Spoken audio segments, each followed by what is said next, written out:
Good evening, everyone. My name is David Johnson, Transform Ed Consulting, and good evening to my colleague and friend, Jeanne Russell. How are you tonight, Jeanne? I'm doing great. Thank you. Wonderful. I'm glad you're here. Jeanne Russell, Executive Director at Centers for Applied Science and Technology, better known as CAS or locally known as CAS, began her non-traditional career in education as a teacher, reported on education as a journalist, and shifted into public policy work to improve not just the classroom, but the system. Her commitment to equity was shaped through early work in Oakland, East Harlem, and Central America, where she also learned the value of giving students ownership of their own learning. She has helped create many of San Antonio, Texas's signature education initiatives, including Cafe College, Pre-K for SA, Upgrade, and SA Works. Her personal passion is for student voice. Ms. Russell believes we learn the most when we stop to listen to students and put their needs at the forefront. She has a bachelor's degree in anthropology from the University of California, Berkeley, a master's degree in education from the University of California, Davis, and a joint master's degree in journalism and Caribbean and Latin American studies from New York University. Thanks for being here, Jeanne. Thank you. That was quite a mouthful. You have quite an interesting background. So you, as you noted, a non-traditional background in education, career in education. Mm-hmm. How did you get here? You know, it's interesting. I think you only understand your life sometimes in hindsight, right? Like it's easier to see the thread when you look backwards. So I did start as a teacher. When I was at Berkeley, I did a lot of work in the schools and then went to New York City to become a teacher. And I remember my mother being very sad because when she was a young woman going into the workforce, that was one of the few opportunities open to women. So she really felt like, I got this great education and now you're going to be a teacher. And so I recall, you know, sort of that early lesson in like, this is not a highly valued or prestigious field, right? So I went into teaching, but I did get very frustrated very quickly. I shifted over to journalism because I was an English teacher and I loved to write. And I thought I saw an opportunity to sort of provide a critique of the system, if you will. Mm-hmm. And again, this is more of looking back. At the time, I don't think I was that, you know, no, I was sort of like, okay, I'll try this. And then, yeah, I spent about a decade as a journalist, and I really thought I did a lot of great work as an education journalist. I'm really proud of my work as an education journalist, but I did start to feel like I'm writing these stories where I'm sort of exposing these problems and I'm suggesting these ways that they could be fixed, and really nothing is happening. So maybe there's another route to being influential on changing the system. And I had an opportunity to work for two mayors in San Antonio. So first Mayor Harberger and then Mayor Castro. And Mayor Castro, as I think most San Antonians know, had just we had a very shared vision about how to approach educational change. And so I was really fortunate. With Mayor Castro that you created or envisioned Pre-K for SA. Mm-hmm. Yeah, and Cafe College was the first thing we did, and that was actually sort of a campaign promise of his, and that was sort of when we got to know each other, was talking about Cafe College. And then, but you might want to elaborate on Cafe College. I know it's a nationally known program. Yeah, it is. And I mean, what his insight was that he had grown up in various parts of the west side of San Antonio and then gone on to... So now you got to describe the west side of San Antonio. So he's from the west side of San Antonio, which is the historically like Barrio, the Latino section of San Antonio. And he went to a middle school, Tafoya, which was a magnet school, but also was in one of the poorest zip codes really in the country.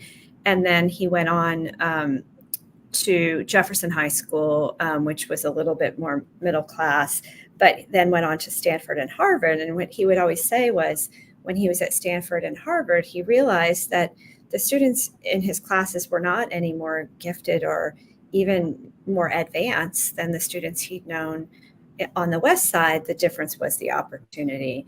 And so he felt like if we could provide more access points specifically around college advising, we might change some of that trajectory. And so the concept of Cafe College was to be a one-stop center for college advising and anything else you might need, FAFSA support, SAT classes, et cetera, but also to be a way to bring together college access groups and counselors across the city to have more of a strategic vision in our city around like a regional approach to this idea of how do we create a college going culture in our city. So Jeanne, I must interrupt you again, and I apologize, but I forget that we must clarify about which Castro you were speaking. Sorry, Mayor Castro is Julian, and his twin brother is Joaquin. Right. And which one went on to do which? Well, it was just Julian that I worked with. So Joaquin went on to be a congressman. He was first a state representative. Yeah. All right. Sorry.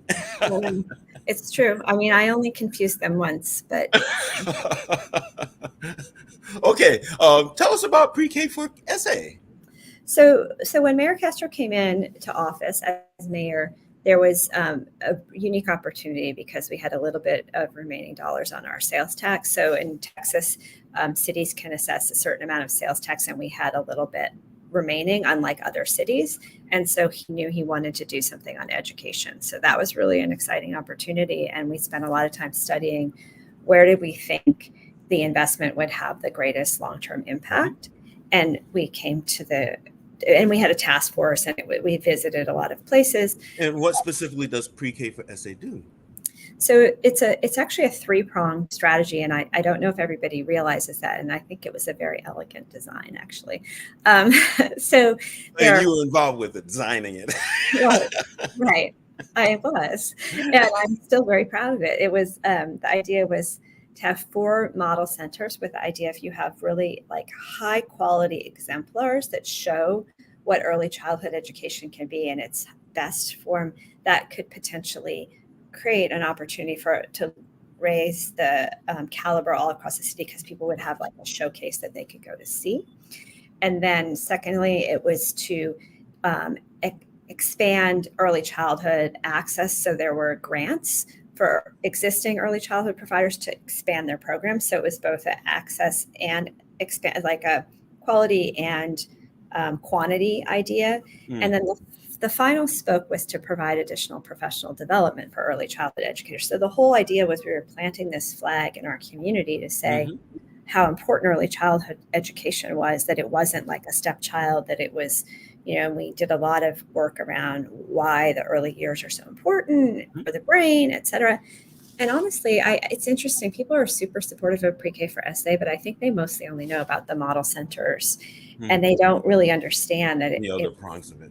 It was an ecosystem approach, and I do feel like there's been a shift in our community because the take-up rate for early childhood has dramatically increased. And I really do think this strategy of sort of planting this flag in both Cafe College and Pre-K for SA, Mayor Castro really understood the importance of like a physical, like it was both a human capital effort, but also like, look at these centers, they're amazing and they're beautiful, and Cafe College is beautiful. And so these things are important to our community, and well, Jeanne, you've done a lot of good things for San Antonio, and we could probably speak about all those things for the next 10 hours.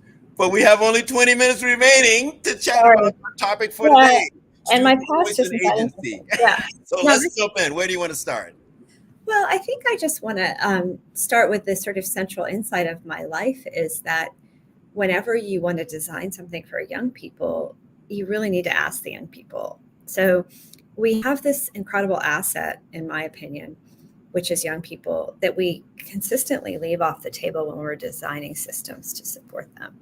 So our schools, CAS schools, as you mentioned, we have 6 now. We are constantly engaging and asking the young people, what works, what doesn't work, what would they change, as well as giving them lots of opportunity to make choices and have sort of control over their own learning. And that may or may not sound radical to listeners, but you just don't really see that to the extent that I think we really need to. I think that is the fundamental thing that needs to change in education. May I point out something, then ask a question? Mm-hmm. So you were kind enough to send me your agenda, and Mm-hmm. one of the things that popped out immediately was your repeated use of the term young people, young Mm-hmm. people, young Mm-hmm. people. How is it that you land on young people and not kids or students and so on?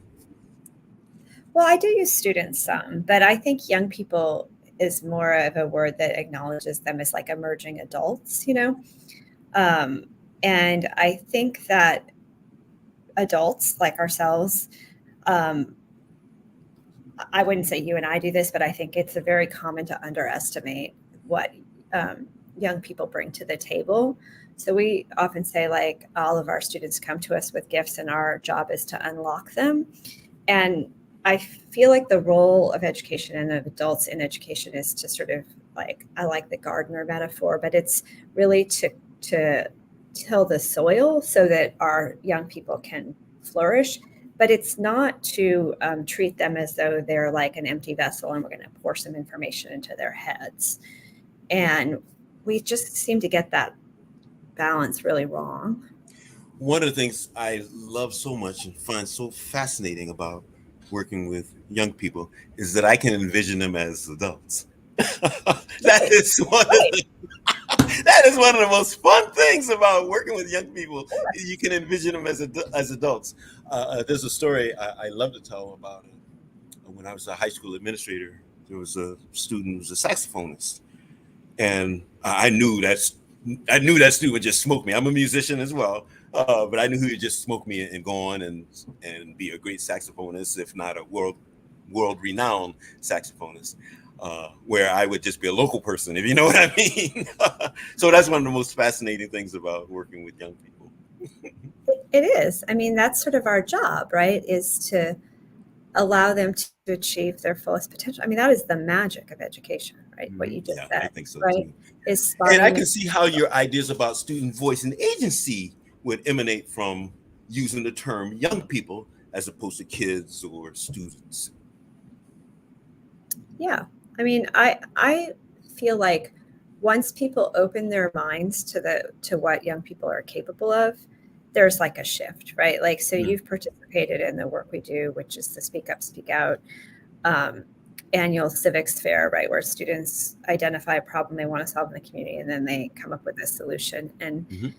that's just one of many examples where students are really creatively problem solving, and we just we don't offer those opportunities often enough to ask the students, like, or even we're doing a series of focus groups with our schools. We're going around and we're talking to them about a variety of different things, but one of the questions we're asking them is, what has your experience with school been like, and what should school be? and and the stuff they come up with is so powerful and so actionable. And Now, it's is like, that what you mean when you say share power with students? yeah, you have to be willing to ask this. I mean, I think adults often are afraid of young people. And I mean, there's sort of a fear, I guess, of like teen culture, maybe a little bit, but Mhm. also I think there's just a fear of, what are they going to say? Are they going to like me? Are they going to think I'm cool? And when you get to be my age, you're like, I don't care, you know? So, so you can just be sort of your authentic self. I mean, I remember when I was teaching at 21 and my students would critique my clothes and my makeup, and, and I was very self-conscious about that, even though I always believed in this notion of Uh-huh. engaging students in the conversation about what should we be studying, how should you be assessed, what is a authentic product that you would like to. But And since you mentioned authentic, let's talk about your core pillars. okay, so student voice and agency, of course, I put it at the top. We don't really have them in any order, but it's Mhm. my favorite. Equity is really important to us, and equity is a complicated idea, and we think about it in a lot of different ways. So one of the ways we think about equity is doing to every child what their need is, and really customizing and working with students to develop their own purpose and their own life goals. But we also think about it in terms of our schools are intentionally located in areas where high quality programming maybe didn't previously exist. And, you know, providing access points, being very aware of like how we do outreach, offering transportation, removing barriers, those kinds of things also kind of factor into our thinking about equity. Relationships, you know, it's But before you leave equity, Mhm. you've expanded your definition and your use of the word equity.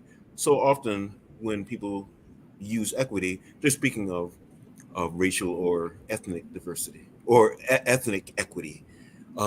So would you please elaborate a little bit more on your use of the term equity? Well, I don't mean to not include race and ethnicity because I do think that's really important. And like, for example, we have we're really working on making sure that we have like teachers that look like our students, and we don't have as many Black students in some of our schools, and we're trying to understand why that is. So like we're in conversations with some students who came to us and wanted to start a Black student union.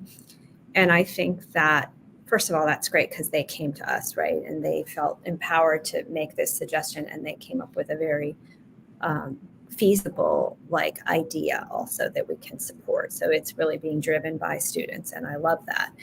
But so I do think race and ethnicity are at the core of equity, also income. So you know, we serve some students from some of the poorest zip codes in our city.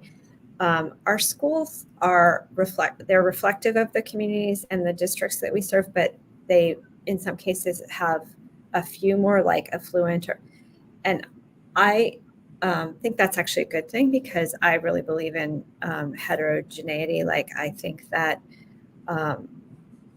we want to expose kids to like the full range of what life is like in our country. I agree. And I worry about kids growing up in concentrated poverty and not being around anyone who maybe has a different life experience. But so those are some of the things we think about. We do control for making sure that we never go above a certain income level in our schools, because they're not designed to serve like, so we're not magnet schools. We don't really like that term, but what happens often if you have a high quality program is that people who have what I would call social capital are really good at figuring that out, and then they'll go, you know, sign up for your program. And so you have to be very self-aware of like, how do we make sure that we're not just serving people who are, you know, good at figuring out those. I'm glad you further explicated your use of the term equity, your definition of the term equity. And you did mention magnet schools. And, you know, one of the issues with magnet schools is they may be diverse on paper, but once you get inside the building, the classrooms indeed are not diverse. And as you described your system, 𝐾𝐨 system, there is an emphasis on equity and diversity, all of the diversities that exist in an equitable setting in your schools. We're trying, you know, we also want to be a really good place like for special education students. You know, we're small, so we aren't always able to serve like all the special needs that we would like to, but we want to have, we actually believe that special needs kids can do better in our schools. And again, it goes back to like all students are gifted, and those gifts may look different, but so we really think we're a good place for kids who are on the autism spectrum or all kinds of special needs. And so, you know, I think we don't believe in like sifting and sorting and labeling kids. We don't track in our schools. We put all kids into rigorous courses, and they are allowed to kind of make decisions about, okay, I only want to take this many college courses or what have you. But nobody's like we don't say like, oh, you're in the advanced track and you're in the not advanced track. We don't do that. Well, Jeanne, we have like 10 minutes remaining. Time flies when you're having fun. So where should we go next? Well, I mean, if you want, I could just finish out the pillars. I do think relationships is super important. And it was probably the one that saved us during COVID, because I think so I think it ties back to the idea of student voice and agency, because I believe that, when you focus on students as human beings, and as opposed to, like, again, sort of, I've got to get you from this point to this point on an exam or what have you. And you really focus on the relationships first and the emotional needs first, then all of that other stuff kind of falls into place. And I think during COVID, one of the reasons our schools did well, both academically and also our students stayed relatively connected, was because of the degree of relationships. And then the final pillar is authentic learning, which, again, this to me ties back to student voice and agency, because we're giving students real world experiences and they have a real say in those. So whether it's like, I would like to do an internship, or I would like my project to address this thing. We talked about SUSO, but like, we have lots of projects where students have an opportunity to really say, I want to investigate this, or I want to do this, hands-on thing. And so, Well, Jeanne, sounds like your core pillars are the bullet. Education is not about content, but about supporting young people. true. Yes. Mm-hmm. Yeah. And It's all particularly in your conversation about relationships. So would you please say more about relationships and how you believe it positively affected schools and students during the pandemic? Yeah, I mean, so we have this philosophy in our school that our teachers are more like guides and facilitators, like or mentors. Their job is to sort of help students figure out where they want to go, what their academic and other goals are, life goals, and then to sort of support them in that journey, So, and I would say that every adult in the building is engaged in that sort of relationships piece. So it's not exclusive to the teachers. And then on top of that, we really believe in bringing the community into our schools. So you've been to our schools. We invite people to come in and speak. We have mentors. We have internships. And all of this is about building like this supportive network for students. So it's, of course, the family and the parent is always going to be sort of the default most important person in the child's life. And of course, we want that. But having all these other adult supportive relationships, or student relationships being really healthy, gives our students a different kind of like supportive web, if you will. Mm-hmm. And I think it's a real success factor for kids. Like, we have an alumni network, of students too. So we try to really nurture this idea that you're part of like a bigger family, a bigger community, and and this person might be able to help you in your career. This person might be able to help you navigate college, but it's interesting how actually all your bullets seem to fit together. For example, you were just speaking about learning is an act of co-creation and co-production, meaning that students are working together with mentors and other people who support them, and they're engaging in authentic learning. They're making something, they're creating things, and they're producing things. Speak more on that, if you would. Yeah. So, I mean, the idea in my worldview, education isn't like a one-way street. It's something that it's dynamic. And so when I say learning is an act of co-creation and co-production, it's could be just as simple as between the teacher and the student, right? Like, what is the experience they're having together? But it can also be, in our schools, we invite folks like yourself, adults, industry professionals in to help design projects, to work alongside students on, maybe they're building a solar car, and to help them as project managers, or to judge their work, or to give them feedback. And this is like a critical piece of the learning process that you often don't see like in a standard lesson plan, right? So, but some of the most meaningful learning is part of that cycle of plan, do, study, reflect, get feedback, present, et cetera. So that's really how we think about learning, is much more like, I would say, how you learn in a more adult setting, whether it's. Would you say that's an approach that you've applied to all of the things you've done, Cafe College, Pre-K for SA, and CAST? I think I just keep evolving. I'm getting really old. So I think,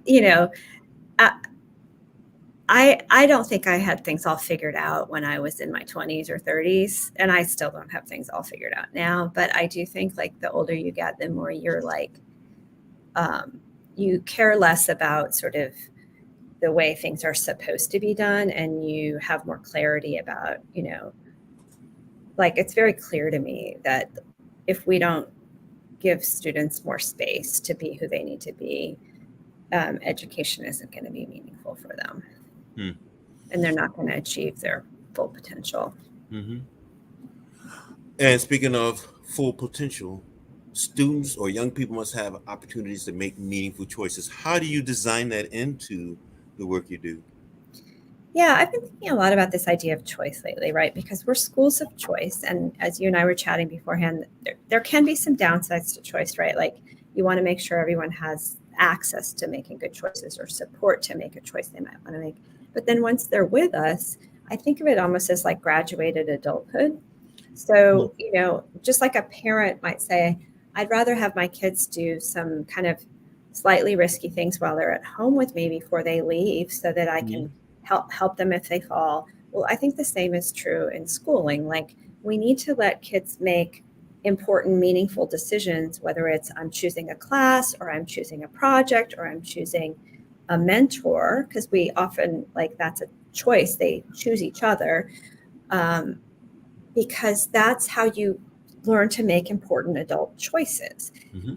And we are often, I think, very protective of children, and we don't allow them to fail or take risks and so I think, how do you learn? You make choices, and some choices work out for you, some choices don't, and then next time you make a different choice. Or so I do think this system of giving decision-making power to young people, and sometimes it's, like saying you can start a club if you want, or you can, it's really opening up the space so the students, or having this young woman come to me and say, we really need a Black student union. Okay, well, we need to help you do that, because if we don't, then what are we communicating to that student, right? So just in that conversation, you used the word power. So you are an adherent to sharing power with students. Yeah. I Great. think the more we can do that, the better. Well, man, we have like 2 minutes remaining. So of all the things we discussed, of all the background you have, of all the great contributions you've made to San Antonio, what would be the takeaway you would want people to have from our conversation?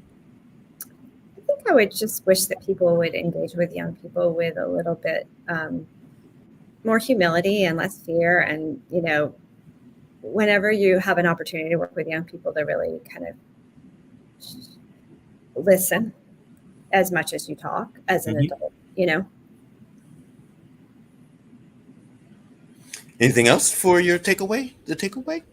Well, I mean, obviously, I'd love to have people get involved in our schools, because we have tons of opportunities for adults to get involved. We really our philosophy is open the doors, come on in. So we have opportunities to mentor. We have a mentoring event coming up in October, Chip, Stip, and Mentorship, that'll be publicized probably on our website. But it's an opportunity to kind of try it if you haven't done it before, meet some students.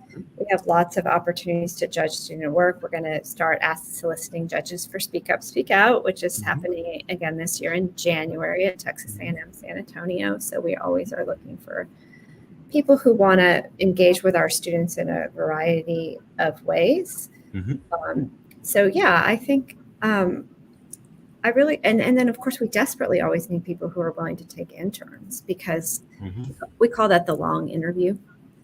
Well, great. And if people want to know more, or they want to contact you to volunteer, how shall they do so? So I'm on all the social medias except TikTok, I think, unless there's some new ones. Oh, you don't dance? I'm actually taking dancing lessons. My email is my first name, Jeanne, Jeanne, at 𝐃𝐨𝐧'𝐭. And then of course, you can find us all on our website, 𝐃𝐨𝐧'𝐭. So. Well, thank you, Jeanne. Jeanne Russell, Executive Director at Centers for Applied Science and Technology, has been our guest. Thank you so much for this stimulating conversation, and you are among my favorite people in the world. Thank you for being here with us this evening. Thank you. It's really fun.